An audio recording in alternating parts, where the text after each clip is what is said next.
इकडे पुण्यातील Porsche car अपघात प्रकरणामध्ये अटकेत असलेल्या विशाल अग्रवालच्या अडचणीमध्ये आणखी वाढ झाली आहे।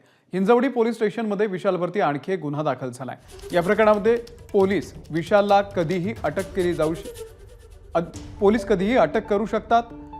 बावधन येथील ज्ञानसी ब्रह्मा सोसायटीनं हा गुन्हा दाखल केलेला आहे। नाझिम मुल्ला आपले प्रतिनिधी या संदर्भातले अपडेट आपल्याला देतील। नाझिम, हे प्रकरण नेमकं काय? ज्ञानसी ब्रह्मा ही जी बावधन मधली सोसायटी आहे, त्यांना विशाल अग्रवाल हा बिल्डर असल्यामुळे त्यांना 2009-10 मध्ये पण दिलेलं होतं। मात्र तेव्हापासून कन्व्हिन्सिंग डीड जे लेटर असतं ते दिलेलं नाहीये।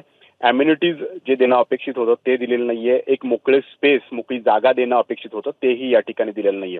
सोबतच याच परिसरामध्ये जे काही पुढचं रिकन्स्ट्रक्शन होतं त्याचं रिकन्स्ट्रक्शन त्यानं करताना या सोसायटीची परवानगी घेतली नाही। त्यामुळे सोसायटीचा आणि विशाल अग्रवालचा गेल्या काही दिवसांपासून वाद या ठिकाणी सुरू होता। मात्र पोर्शे प्रकरणात त्याला अटक केल्यानंतर हिंजवडी पोलिसांनी एक पुढचं पाऊल टाकलेलं आहे आणि आता विशाल अग्रवालवरती गुन्हा दाखल केलेला आहे।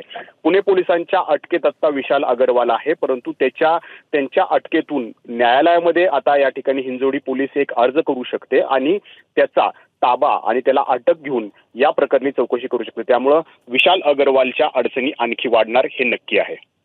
नक्कीच, धन्यवाद नाझिम दिलेल्या या संपूर्ण माहितीबद्दल।